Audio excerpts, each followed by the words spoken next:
and we got another great edition with you guys. We have Mr. Deante Young. If you guys are not familiar with this amazing man, as you see these books right here, you can see these amazing titles. He is first and foremost a creator, but he's also a professional learner. He's also a ghostwriter. He's also a book coach. So we have the honor of having him on today. And he's gonna hit us with all the gems. You know, you guys are in store for a good one.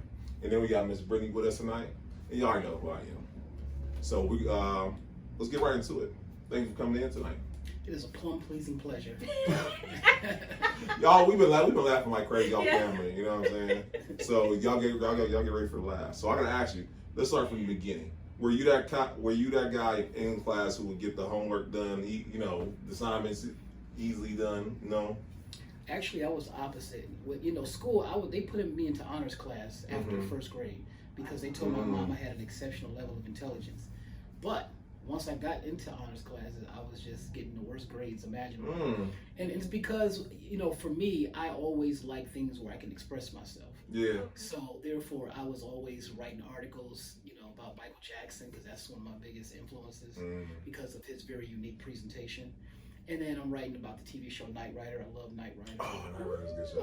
And Michael J. Fox, I was a big fan of his. Back to the Future. Back to the Future, yeah. Eddie Murphy was, huge. Loved him. My mother wouldn't let me see Raw at first because it was, it was very profane. Yeah. And then eventually I fell in love with Michael Jordan in middle school. And so I would write all these articles and just create things. I would be at my desk doing this and doing that, and schoolwork was an afterthought. Oh, wow.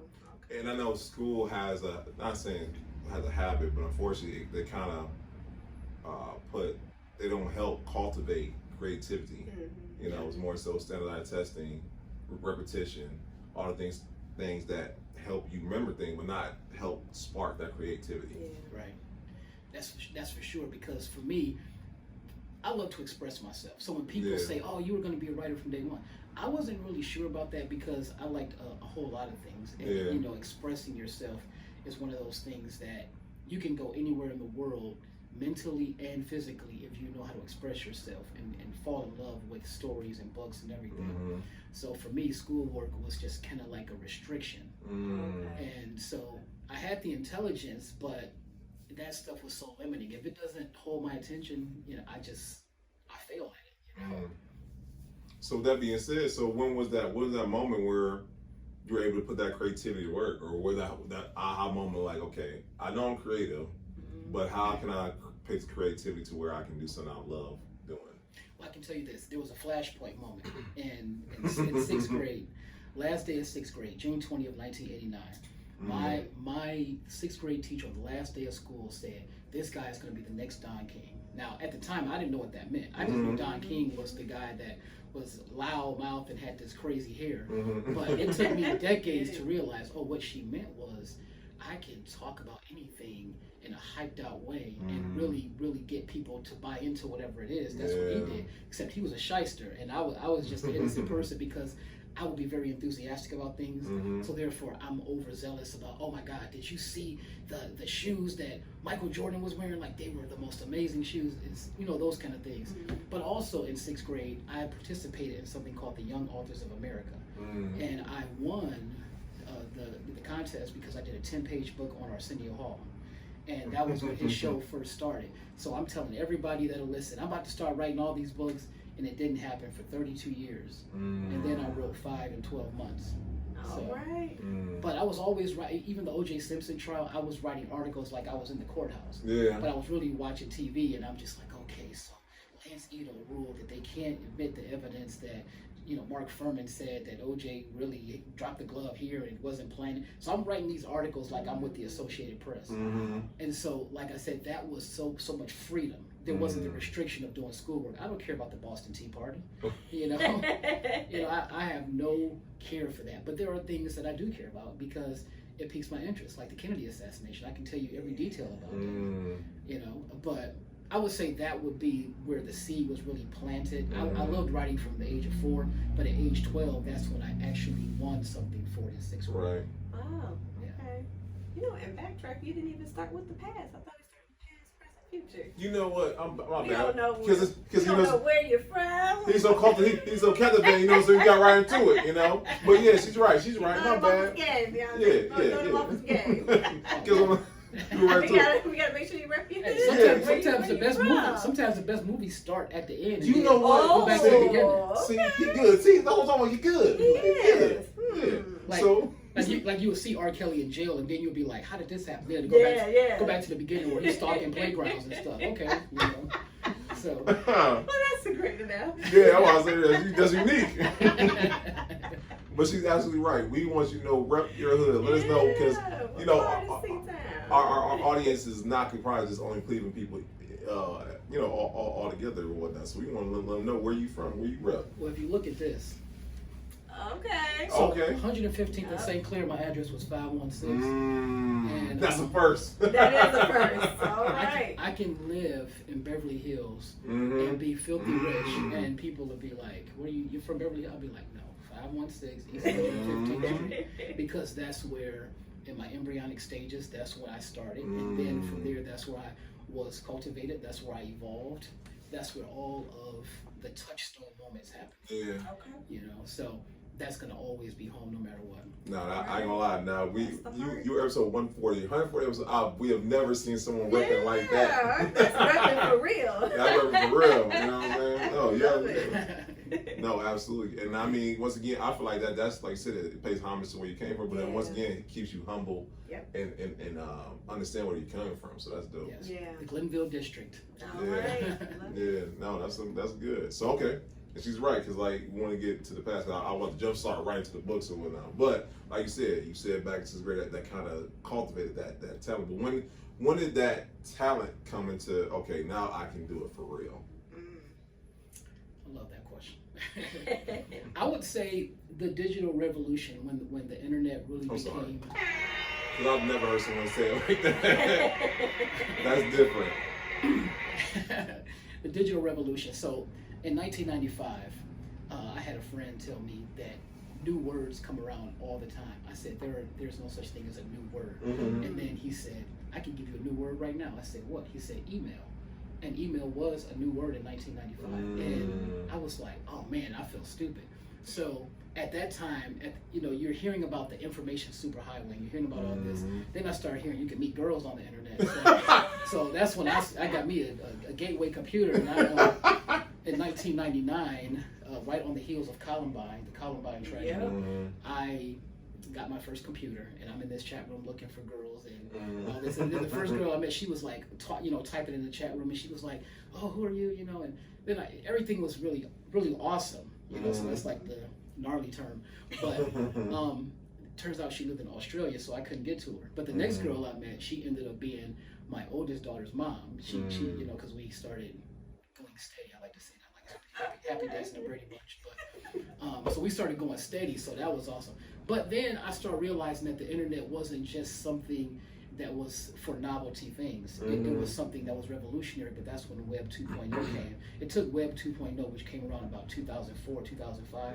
When that happened, I started realizing, wow, you can really do some things. I heard Mark Cuban, he got rich from the internet, and then Dan Gilbert, they got rich from the internet. So I'm just like, wow. So it was really, I would say, mid-2000s where I said, man, this can really go somewhere.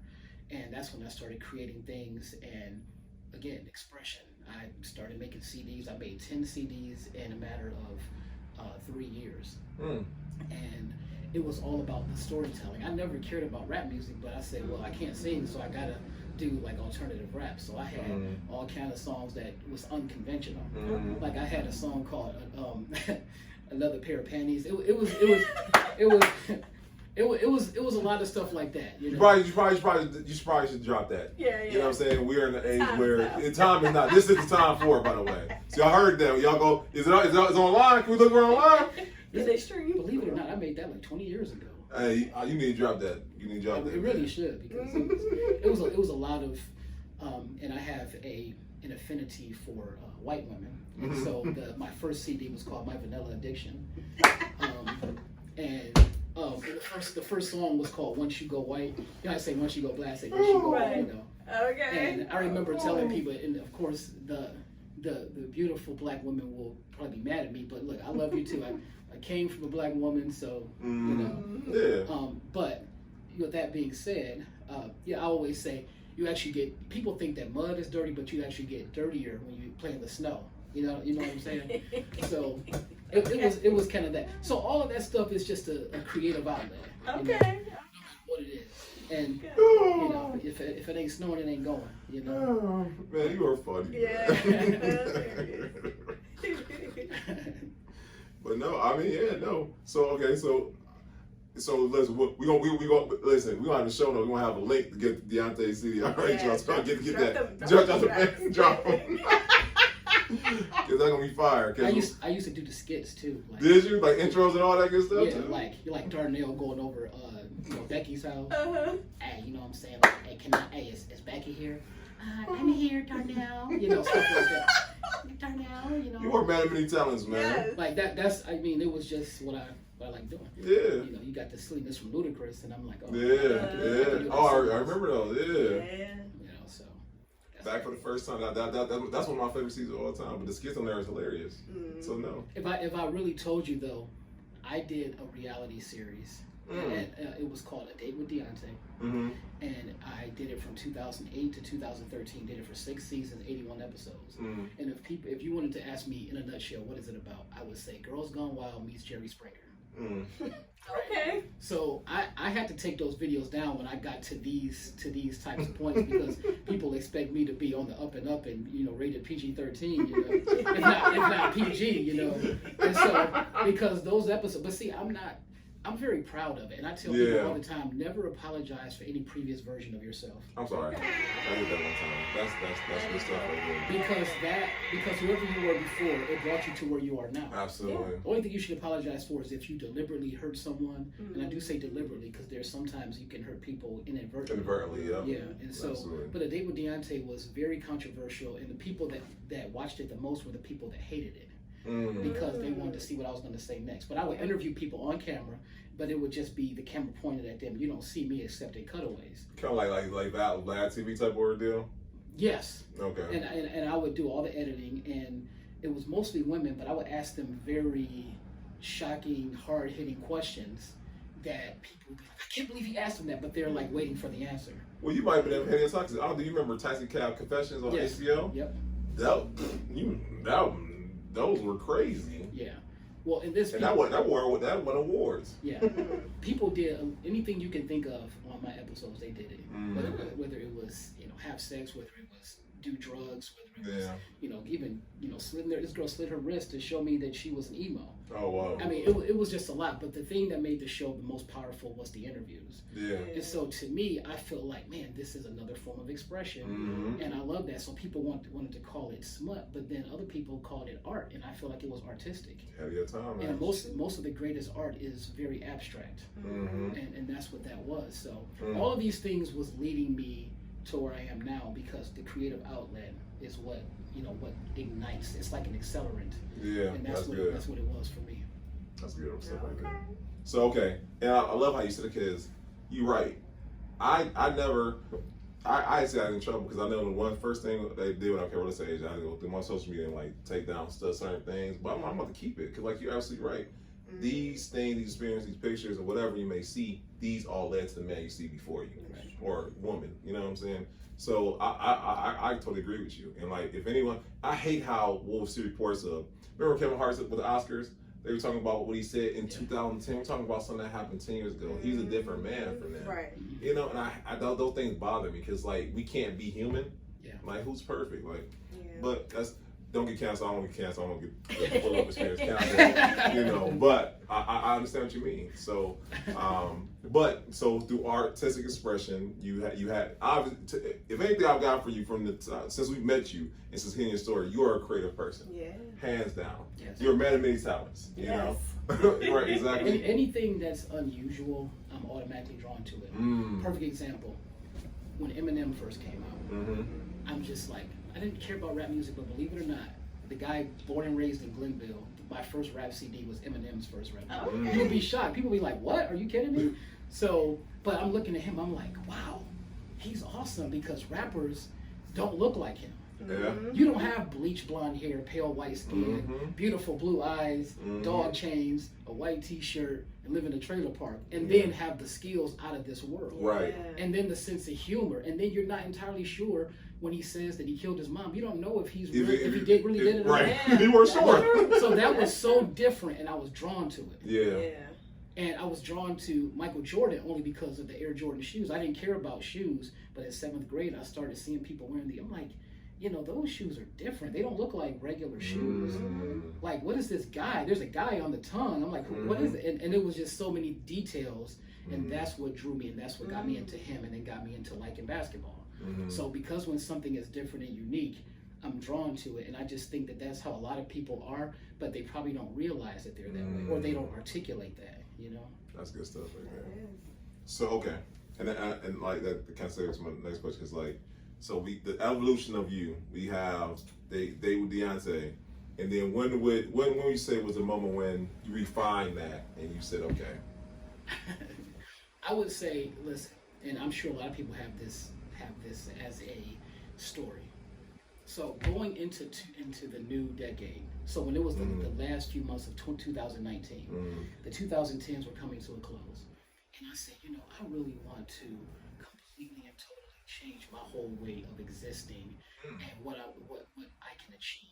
So when 2020 starts, that's the start of a brand new decade. So 2020 to 2029, that's a new 10 years. And I really haven't met my potential in all these other decades, the 90s, the 2000s, the 2010s. So I did research and I looked at people where they were at the beginning of a decade and at the end. So for example, Kevin Hart at the beginning of the 2010s was playing venues like the Improv downtown. In 2010, he was still doing stuff like that. But by the end of that decade, 2019, he was a big movie star and performing in stadiums. So you can go that far in 10 years. Wow. That's amazing. Lizzo at the beginning of the 2010s, she actually was living in her car the first day of 2010. The last day of the 2000s, which was 2010s, which was 2019, she was a best-selling recording artist traveling the world and very, very successful and a big inspiration to girls, right? You know, who have that body dysmorphia and all that kind of stuff. So I said, if they can do those types of things, I mean, this is a girl who was living in her car in 2010. In 2014, she was touring with Prince, and she was on David Letterman. And by the end of the decade, she's a big star. So I said, I made a list of things that I said, this has to be true about my life on the last day of the 2020s. So December 31st, 2029, if I'm still around. And I made a list, and it was some things that was delusional, like we talked about. If it's not delusional, then yeah. And so I still have that list. So we go into 2020, and I'm working at Progressive at the time, and I don't even start doing the things I said I was going to do. I just go to work every day, and then all of a sudden, I got a promotion at Progressive. Then they fired me like a few weeks later. And so I was like, okay, I can find another job because I was just working at Progressive. I'm completely forgetting about what I said I was going to do for this day. Right. Then COVID-19 happened and shut the world down. So I was like, wow. And then when I started seeing how things really was, like almost like a movie, like desolate streets during Friday afternoon where it's usually high traffic, I said, okay, I better do this. So what I did was I developed a writing habit, because you can't just write a book if you don't already have a writing habit. So I developed a writing habit. So for the last 8 months of 2020, I was writing constantly. First I started writing 500 words a day, then 1,000, then 1,500. And then in December of 2020, I challenged myself to write and publish 100 articles in that month. And it was hard, but I did it. And so I said, man, this was an unbelievable year, 2020, and it would have never happened if it wasn't for me getting fired and then COVID. So I said, I can't wait to see what I got to make 2021 better. First week of 2021, I started my publishing imprint, Dirty Truth Publishing. And then in March, I wrote my first book in 11 days. Wow. Started it March 7th. Wrote it in a matter of 11 days, and then by March 26th, it was available for sale on Amazon. And then we'll get into that. I want to know about the methods that you you have to be hyper focused to do that. Yeah. In my opinion, but we'll get into that. I don't mean because I'm like, did he just? I'm like, I'm doing the dates. I'm like, You heard it right. and I'm like, did I hit it right? Okay. I'm sorry, but we'll get into that because I don't know about the methods because it took me 3 months to write an ebook. Well, remember, I'm the guy that when I was in 6th grade said I was about to start writing all these books, so I had a lot to say. And when you have a lot to say, think about something that you would do, for free. You don't have to pay for it. You would do it with ease. And so for me, that's what it was, and it was exhilarating. And I knew that this was going to be a story that one day people would be like, wow. So then it went from there. Then, like I said, 5 books in the first 12 months, and working on number 7 right now, and also someone else's book. I don't know if you ever heard of this person. She's a really, really talented fashion designer in Cleveland, Stephanie Morris Nunn. Yes, I think I reached out to her. Come on, pull up, Stephanie. I can get her to do it. All right, yeah, Oh, it's already done deal. All right, but we absolutely do. It's going to be a big release this year. Okay. And we've been planning so many things. If you look at my social media, you'll see she was with me last night in the Who's Who of Black Cleveland. Shout out to them. Yeah, so that was really awesome. But I know we're way off the subject. Well, I'm gonna say we'll bring it so back. much still about you though. Yeah.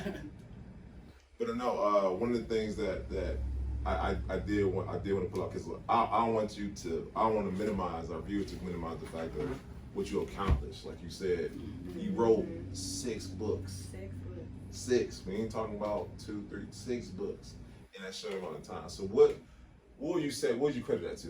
What would you credit to? Because I know everyone says quantity versus quality, right? Yeah. I believe you master both in that. So what would you say is your method to accomplishing these feats? Having something to say, and something meaningful. So what I think the best thing that anyone can do is use their life experiences to lift other people up. Let's go. Your life experiences is really a classroom. Everybody, I don't care who you are, everybody has a story that not only should be told, but it's going to lift you up in the process of lifting other people up. I don't care what it is. If you told me your story right now, you can tell me a part of it, and I can instantly tell you how and who it would help. Yeah. So to me, knowing that people was making fun of me for my girlish figure and my childbearing hips, and all of all that kind of stuff. That's why I wrote the first book, which is FUCK, Your Insecurities. But the FUCK is an acronym. It actually means something meaningful. Because I said, man, it was horrible. You guys can relate, I'm sure, being a kid and being made fun of for something. Oh, yeah. And so for me, I said, man, that sucked. So how can I get revenge on that years and years later by using it as a superpower? And so that's why I wrote that book. And you can do it, you can do it, you can do it. And to me, that's indispensable. Yeah. So that made it so much easier to do. The only thing I had to do was just get the structure together. And that's just simple as, okay, if I told you you have to teach a 1-year-old how to tie their shoe, what steps do you think they need to know? And then you'll be able to know it because you already know how to tie your shoe. So I already lived through that experience, so I know this is what you need to know on how to manage your insecurities. So, So let me ask you this, because I mean, in the arena of book writing, I'm pretty sure if you write an autobiography versus a certain subject, will you say, is it better to write a certain aspect of your life, or is it better to just do the overall? Because I mean, memoirs tend to be a section of your life. They don't have to necessarily be your life story. It can be a section of your life. Did I know that? And people think that you just can have one. But for example, the great poet Maya Angelou, she has several memoirs.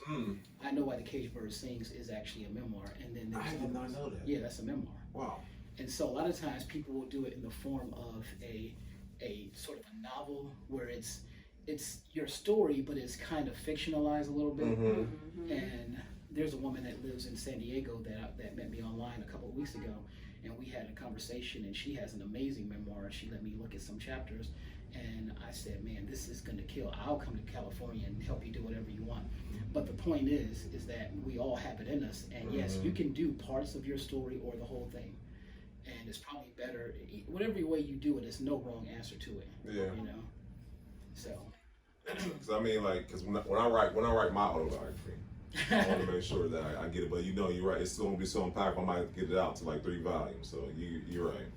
I might do that. But I'm not joking around. But you have some explosive titles.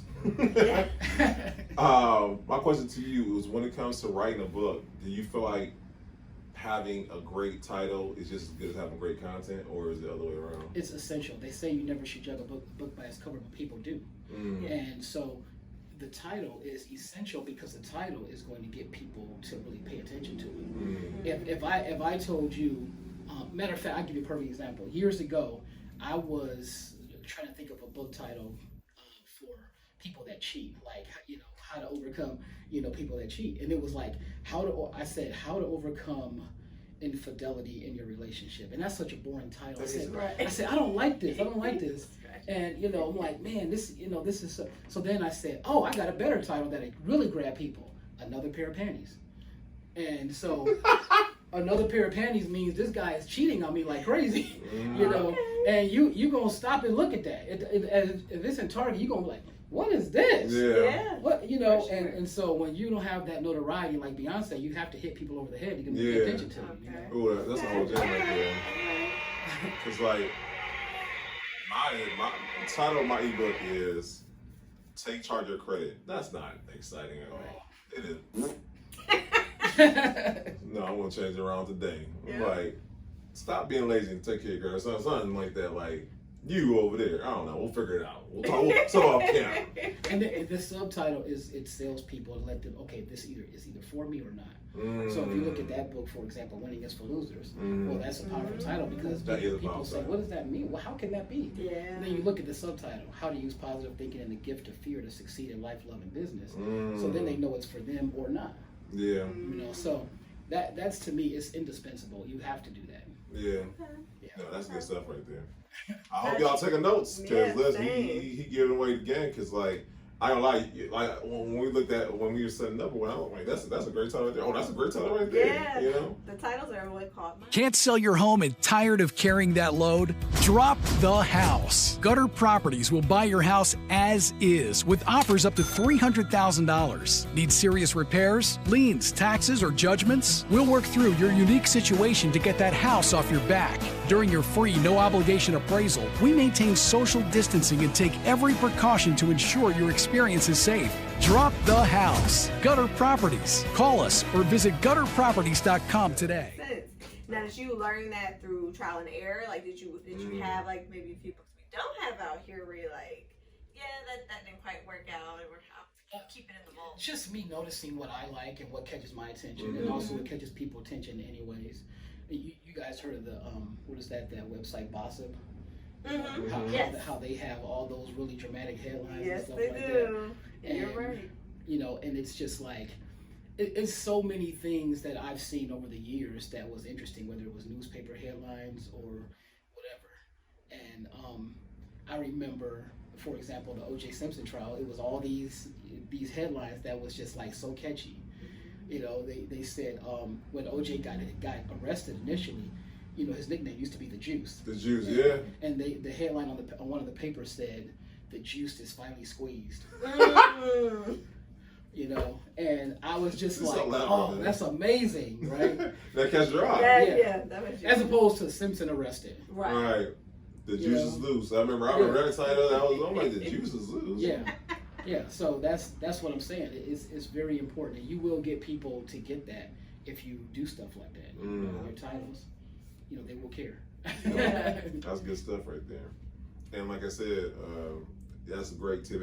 Like I said, we talked about this. Me and Rick talk all the time. Like we talk to people, but the point of the title, like I said, it grabs people's attention. So, if you have a book out there and you want to move it, look at that title and whatnot.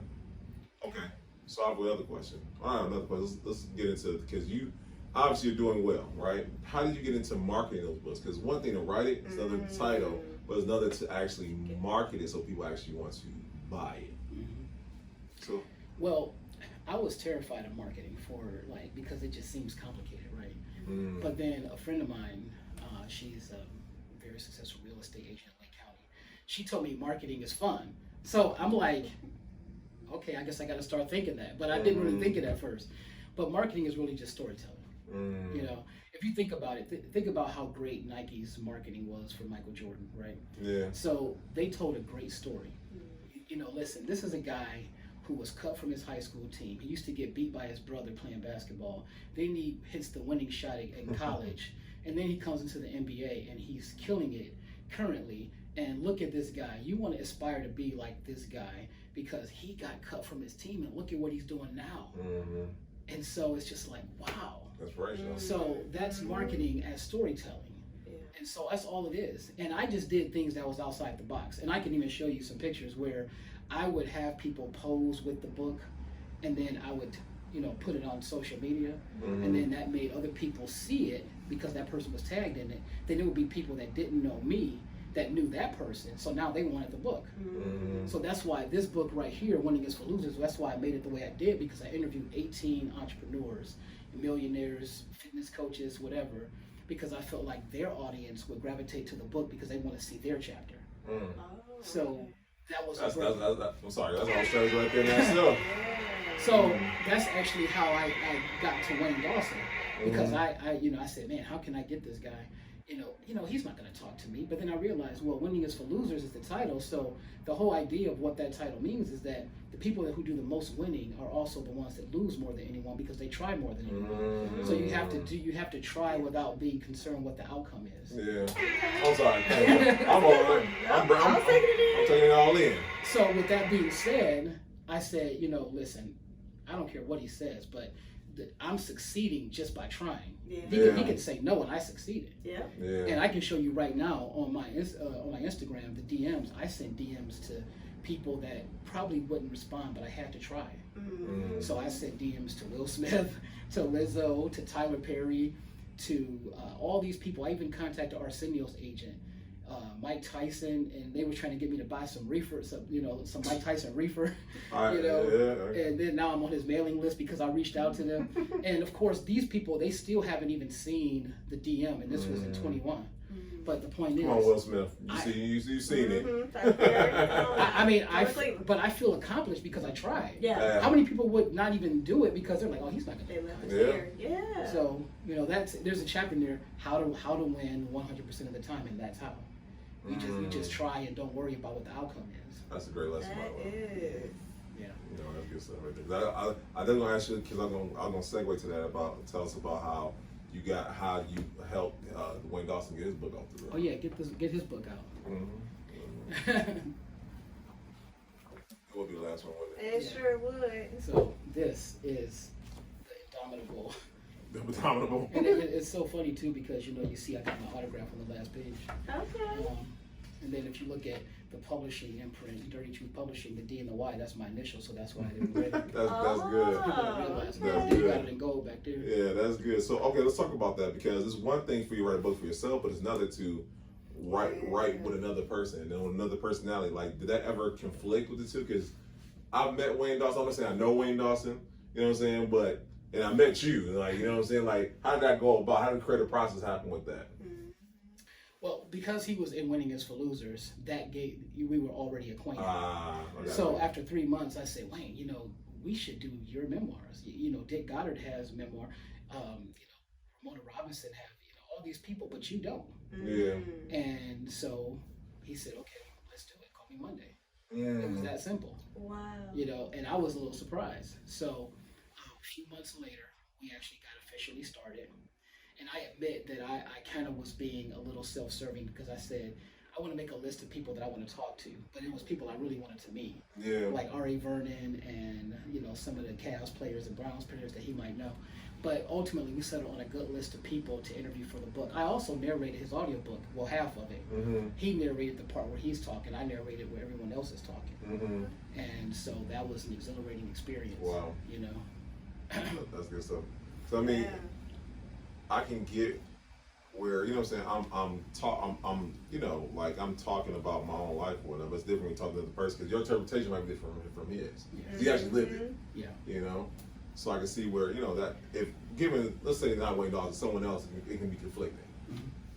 Well, ghostwriting is you're writing as if you're them. So if you look at, he would tell me, because I would interview him over Zoom, and then I would take all the things he said and turn it into words on the page. So if he says, yeah, so when I went to Shaw High School, I was doing reefer every day, which he did. And How can I mention Wayne Dawson? I know. So he's saying, I did this, I did that. And so rather than, I'm not going to write it like, well, Wayne Dawson did this, I'm going to write, I did this. Yeah. And then there were things that he didn't actually say, but I wrote it anyway as if he would say it.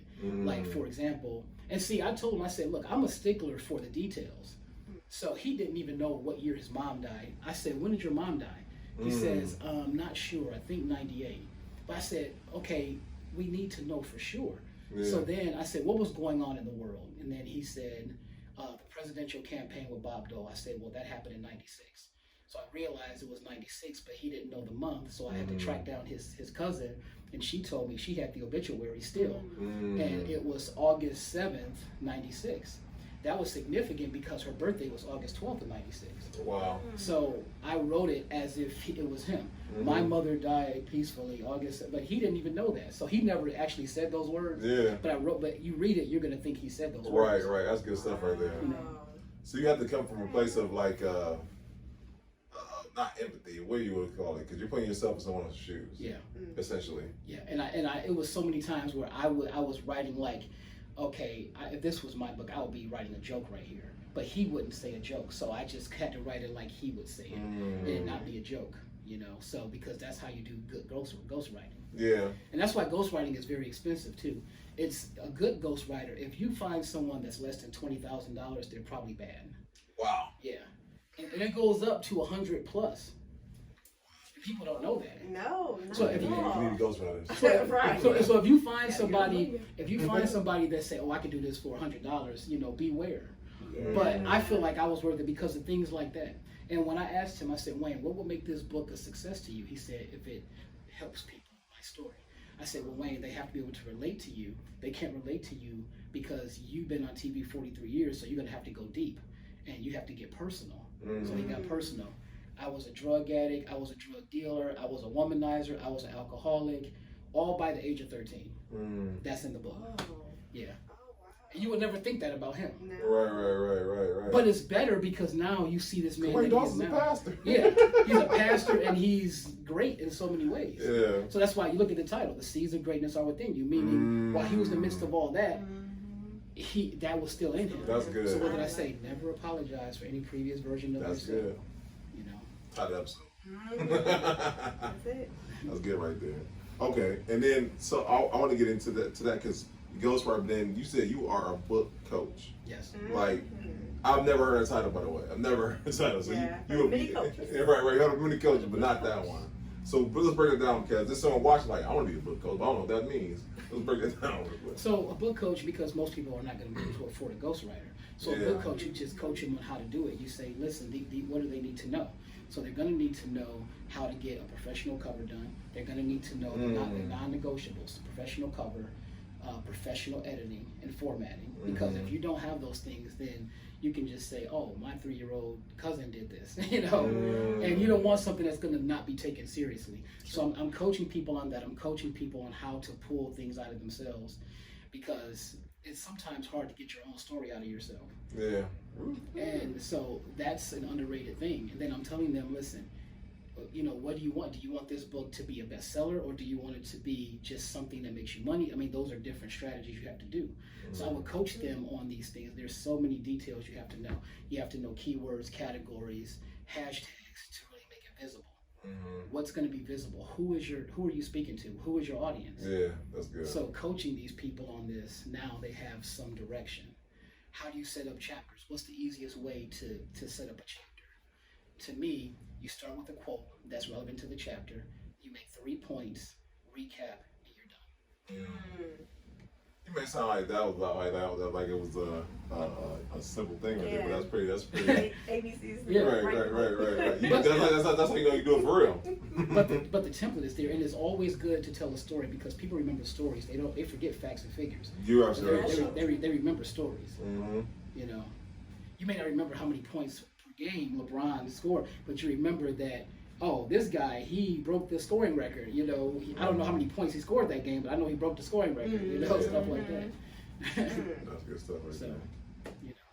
So, real quick, and I didn't say what Wayne Dawson said, but was there any time when you were ghostwriting with someone and they read it, or they're trying to tell the story, and like, as they're telling the story, it's getting emotional, like, where like, maybe I should have had that part in the book, or they like, maybe that will hurt my persona as a public figure, or whatever it may be, or whatnot. Has that ever happened while you goes around? Yeah. As a matter of fact, the woman I'm doing it with now, Stephanie Morris Nunn, she opened up about things that happened to her when she was married to her first husband. A lot of domestic abuse, and she's devastated about putting it in there because it's painful, and she broke down a few times. But I told her, the deeper you get, the more you're going to connect with people. I'm sorry. That's a whole ball right there. Because when you just try to go surface level, it's just like you know. But then you go deep, you're gonna start touching nerves because people are gonna be like, she's talking just to me. Yeah. It's 50,000 people in here, but she's talking only to me, and everybody feels that, you know. That's good. Feels that way. That's good. So good. I'm wondering, like, so I can see it now. Like, you not saying you hit a nerve intentionally, but if you're talking about your own story, I can see that happening. You know. Yeah. So that's a question I want to know. But yeah, no, that's good stuff. And like I said, book coach, like I'm like book coach. That's a whole other thing. So let me ask you this: if let's hypothetically speaking, I'm a new person, I'm like, man, I got a great story I need to tell the people, right? What would you say I know you said the non-negotiables. What is the very first thing I need to do if I want to write a book tomorrow? And then not even write a book, but I want to get it done in a short amount of time. You have to know what would have to happen in order to make it a success to you. That's the first thing. I like that how you said it to you. Yeah. Because everyone's level of success is different. Yeah, everything is different. Like I said, it can just be something that you only want for your family. You know, and that's an important book to have, the legacy of your family. You know, so that's the first thing by far. And then if you don't have a writing habit established, then you know, hopefully you can afford a ghostwriter. If you can't, then I would say start developing a writing habit, because the idea that you're going to go from not writing at all to suddenly writing a book, especially quickly, is very, very far-fetched. You know, and you're talking to somebody who loves to write, and yet I had to put myself on a writing habit because it has to be natural for you. Otherwise, you're just going to be like, okay, day 3, I wrote 4 days in a row, and then something comes up, and then all of a sudden now I'm 4 days without writing. Now I'm 4 weeks without writing. You know, and so you have to develop it, and it can be something as simple as writing 5 minutes a day. And you know, that's good. It doesn't have to be anything long drawn out, because you need to have those reps. Yeah. You know? I was about to say, it's like exercise. Like, you know what I'm saying? It's going a couple times a day. You don't want to just do 3 hours straight. I don't know about exercise, unless you're talking about crunches, like Dorito crunches, maybe. You know. But I know, but I mean, it sounds like the same thing. You don't want to overwhelm yourself, but at the same time, you want to be consistent every day. And that's good stuff. That's right true. there. Now, tell me this, because I know throughout my life I've had this happen multiple times with writing, whether it's writing reports, whether it's trying to write a book. You get the writer's block. How do you overcome that? That's good. I like that question, because a lot of people ask that. You know, the funny thing is that if you structure things the right way, you're going to be less likely to have writer's block. Like, for example, if I asked you to tell me about, you could probably tell me the whole story about prom. So you got to give yourself prompts. Okay, like this is going to be about when I went through school. This is going to be when I went to college. This is going to be when, you know, I started dating people. And then you just start thinking about all the things that happen. So you want to take sticky notes and you want to write down a bunch of random thoughts about every topic. Even if it's something that don't make any sense. So prom, kissed a guy and he wasn't a good kisser. You know, somebody spiked the punch. And then, you know, then I came home and don't even remember getting home. And, you know, then a dog, you know, bit my dress and I'm walking in half naked. You just write all these random things. And when you write these random things, you have a whole list of things. You should never just dive into it. You got to have a bunch of random notes, because it's going to jog your memory. And it's also good to have someone talk to you, and that's going to jog your memory on things. So like if I don't know, let's say you were married once before, and I say, you're gonna be sitting there thinking about when did this happen?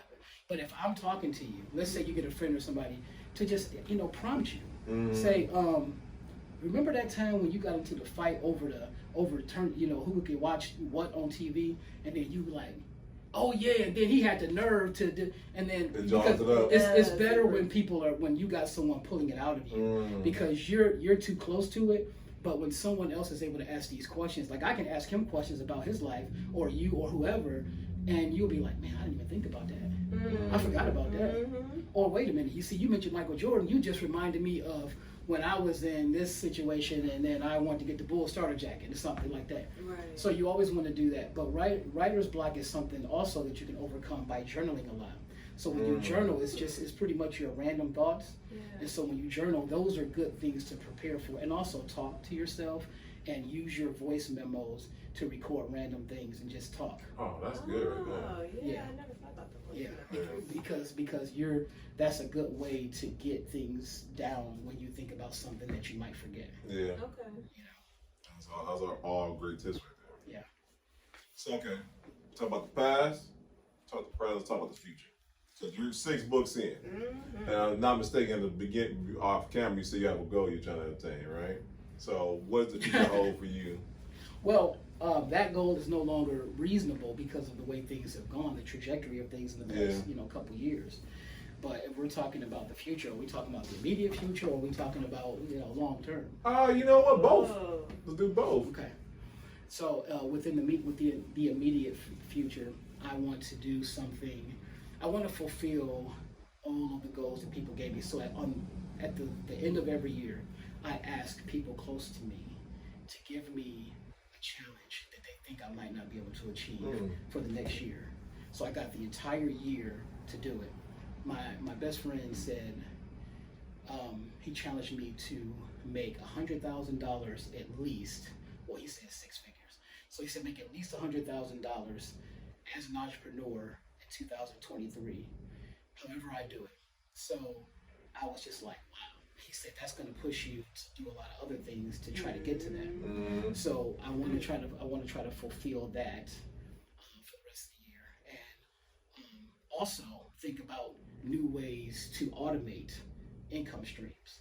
Because that's passive income. So now we all trade time for money, but this is something where your money is actually working for you when it's coming in while you're sleeping. If you're on vacation and you got sales coming in for something. I have an online course called Publish Your Pain, and the subtitle to that is How to Write Your Story, Help Others, and Start Healing. And so that is something where if you can't afford ghostwriting, if you can't afford consulting with me, then go and buy the course, and then that's going to show you step by step in all the modules. So it's all about creating more digital products, because when you create more digital products, now you are replacing yourself almost as an employee. Now your employee is automated. So my thing is just to double down on that. Another thing for any entrepreneur, always have a subscription service, because now your income becomes predictable as opposed to like a one-off thing. It's better to charge somebody $35 a month for something recurring than to charge somebody $300 one time. Yeah. Because imagine if you can get 100 people doing that, and depending on how much you go and talk to people, there's an expression that goes, if you want to make more money, talk to more people. So it's really about that, and it's not about money for money's sake. It's about being able to have the flexibility and the latitude to be able to not only serve yourself, but also serve other people. Because let's face it, Michael Jackson started the Heal the World Foundation, and because of him having the money that he had, he was able to serve so many people in massive ways. And so that is, basically my short-term goal is to do that. And then, my long-term goal, I would say, 5 to 10 years, is get to a place where, and this is kind of my formula. So I used to be just like every other person that's impatient about getting expensive things. I would get, I would go and get a car, and it'd be like, I got a Chrysler 300 one time, And I'm like, man, I'm a pimp, man. I'm a pimp. You know, because it was a good-looking Chrysler 300. Oh, yeah. They always been nice. Yeah. And I was like, yeah, I'm the man up here, you know. But meanwhile, you know, where I lived was garbage, and then I could barely afford to fill the tank up. But I'm somehow the man. Really, I'm really the man. And then you start seeing Darnell and Rayshawn going to car dealerships during income tax season, and they're just like, okay, yeah, I'm about to get that Escalade. But it'd be like a 2005, and the bill is like 800 because their credit score is more look more like the age of R. Kelly's prom date.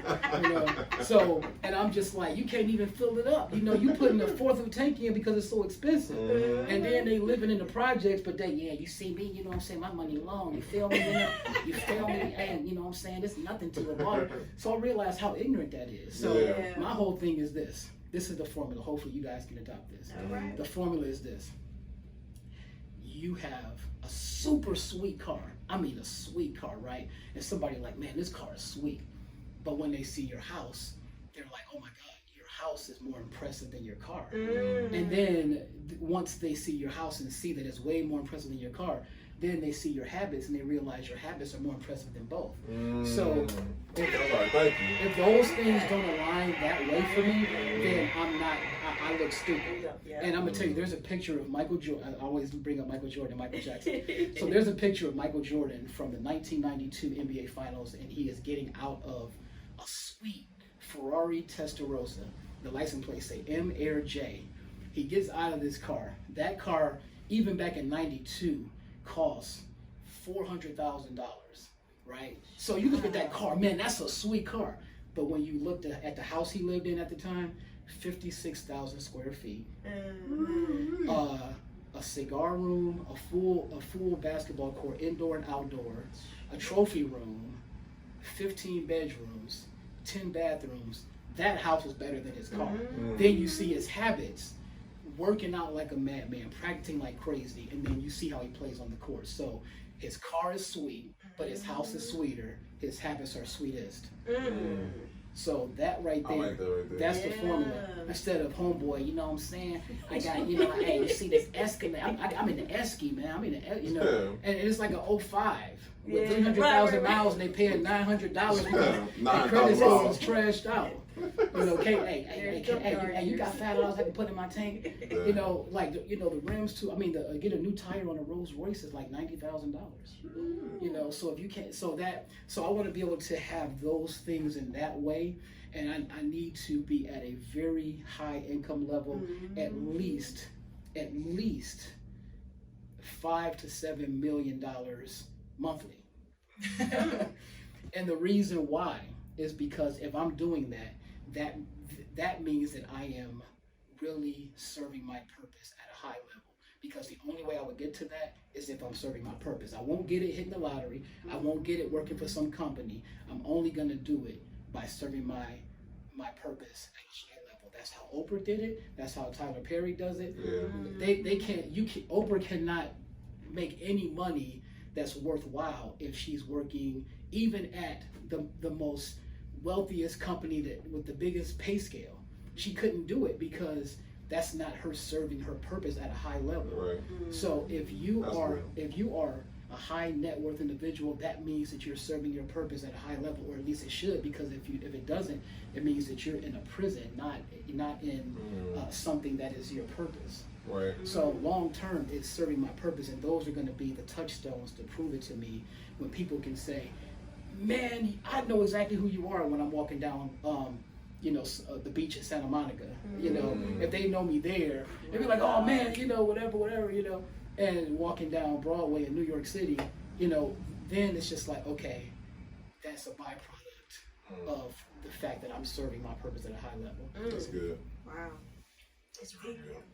Yeah, that was good stuff. That is. Okay, all right. So like I told you before, I let Deante know some of our type of questions here on the show. And one of the things we like to ask, first of all, is you've been in Cleveland all your life, right? And you are aware of the stigma that we have in the city. Yes. The stigma is that we don't collaborate with each other. But you are a perfect example of someone who collaborates. What do you feel like we can do to help break that stigma as a city? Well, first and foremost, I subscribe to the whole idea of each one teach one, and that you know.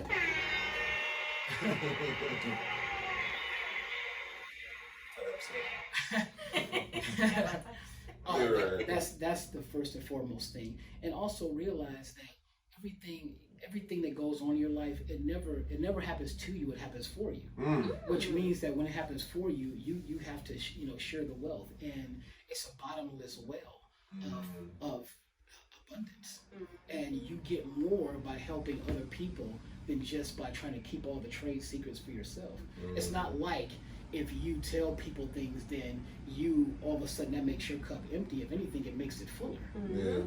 So I would always say, if you don't want to help other people because you think it's gonna somehow sell you, well, I'm just gonna tell you, do it for yourself. Do it selfishly for yourself, and help and serve people, because it's gonna come back to you tenfold. Because when you try to shortcut things and try to do things yourself and not share it, what happens is you start limiting your options and your possibilities.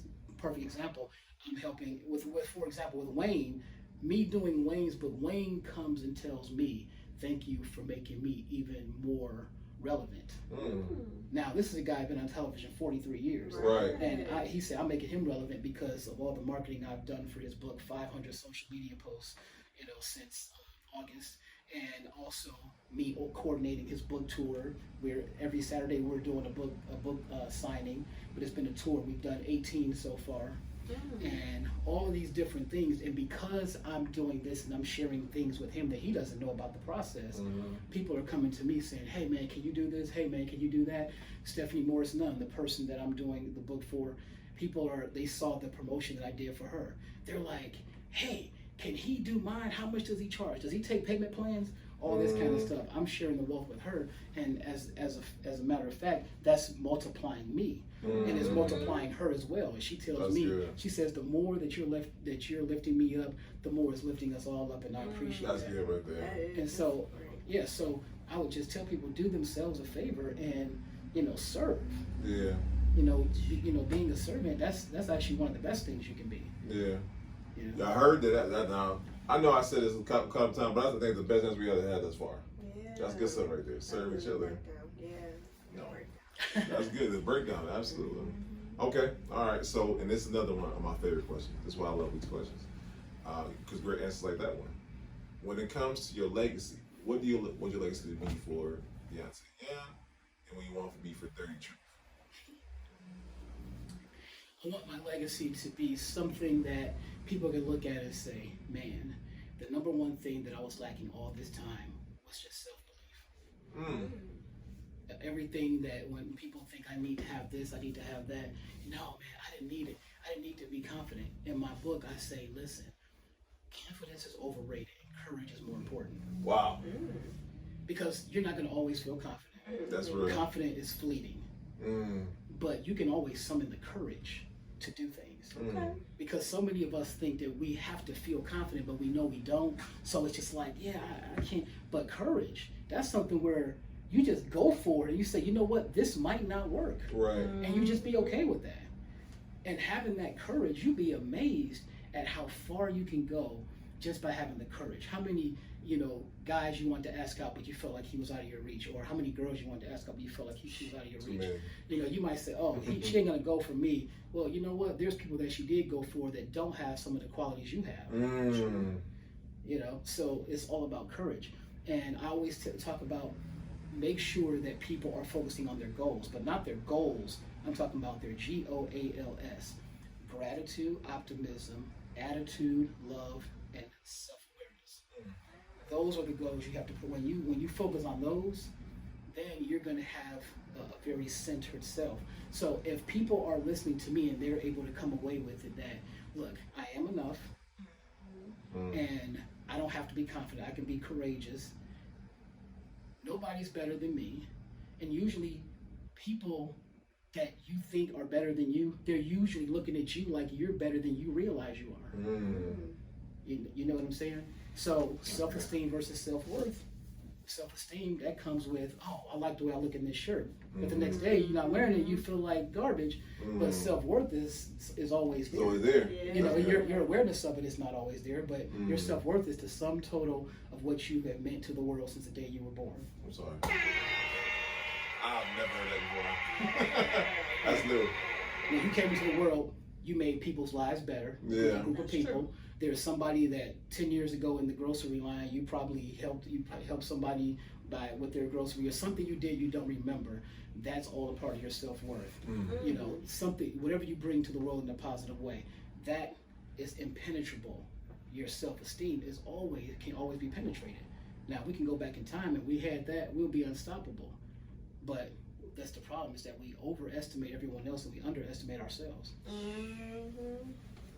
So, in a nutshell, that's pretty much what I want my legacy to be, for people to understand those things. That's a great legacy to leave That around. is. Yeah. That's awesome. I would agree. That's good stuff. And the legacy for Dirty Truth Publishing is really just to continue to allow people a venue to really tell their stories in printed form and be able to really take it all over the place. I've become a speaker as a result of this, become a coach, and I've become someone that people look up to and look for my input.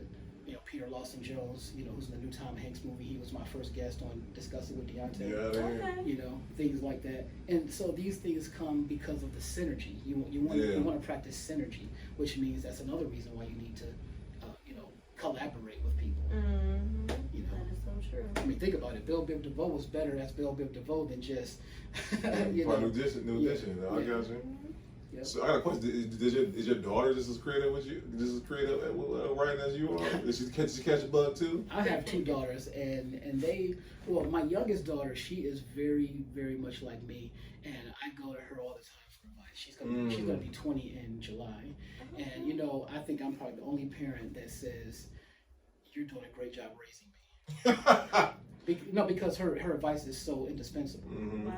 I go to her for things, and her advice is just like, where I'm making something complicated, she simplifies it. Okay. And I'm just like, man, it's so awesome that she, you know. So I just think she's very creative. My oldest daughter, she is creative in her own way. She's not as much like me because she was raised mostly with her mom. Okay. But I'm proud of both of them. Yeah, that's good. No, that's good. That's good. You know, we tend to have a tendency to go, generation to generation. That's right. But once again, like I said, we're all creative our own way, whether it be through books or whatever they may do. So that's good stuff right there. And this is, I feel like, the best part. Take it. Well, actually, I was kind of interested before we even get to that. Yeah, yes, ma'am. On the discussing with Deante, we didn't even touch on to that. We didn't touch on to the channel. My bad. Our guy of many different facets. Thank you, Come on Brittany. and Thank you. tell us a little bit more about the show. Discussing with Deante is just my latest series. You know about my series from years and years ago, Yes. but Discussing with Deante is just. Is that online? Because it's online. I'm going to find it, man. I cannot have it. I'll get you a DVD, but Alright. you gotta sign all kind of agreements and not expose me. People will throw me in the clink with R. Kelly.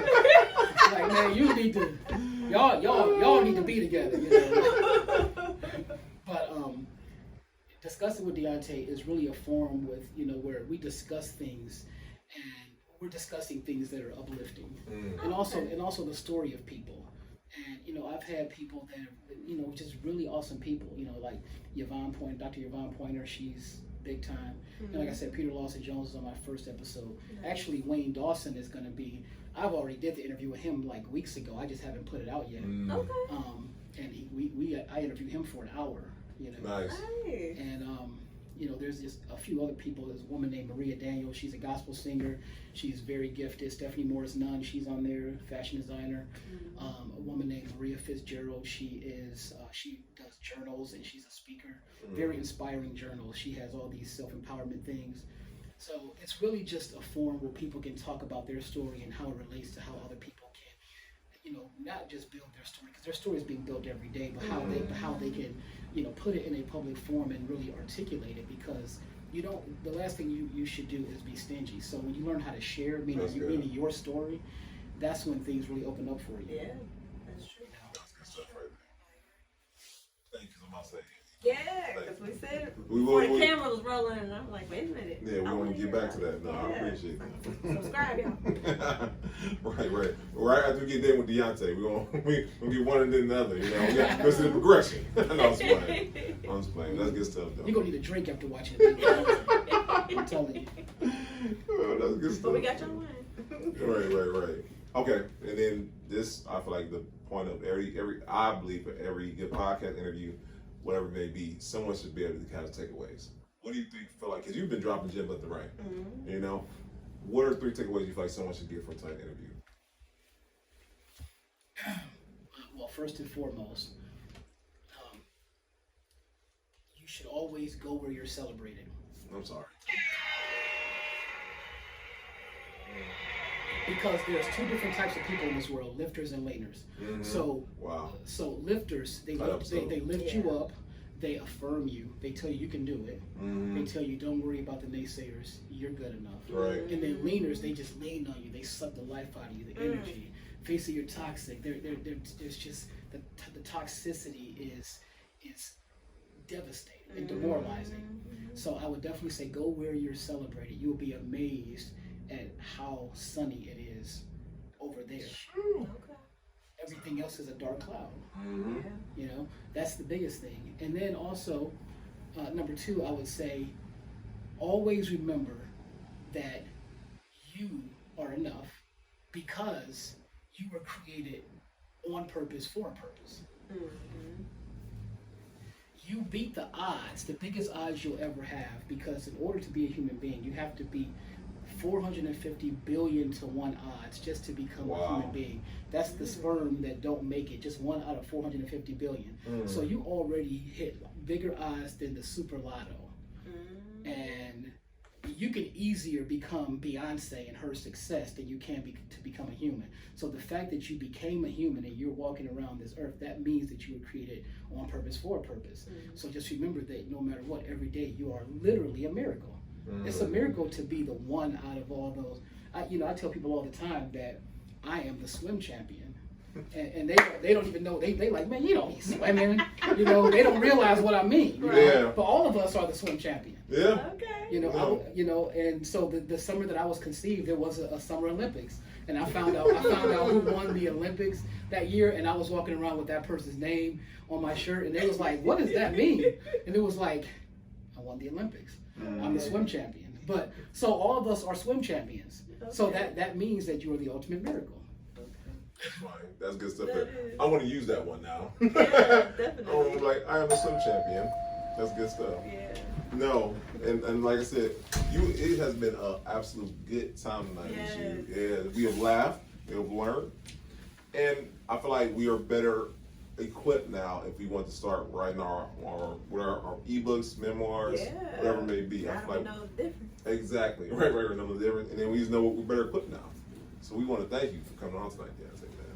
Well, I appreciate that. So part 2, we're gonna debut Dinner with Deante. And when we part 2, we're gonna have a whole showing. Dinner with Deante. We're gonna have a A whole little show. spin to your channel, huh?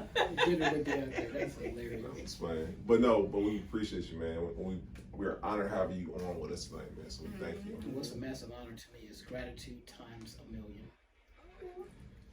We appreciate you. So, let's gotta pay bills, right?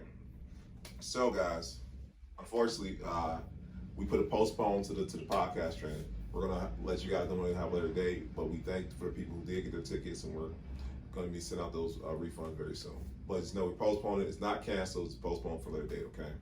So thank you for everyone who supported, everyone who supports the pull-up experience. So thank you for that. Next, guys, September 23rd, we are going to be at Kane Park.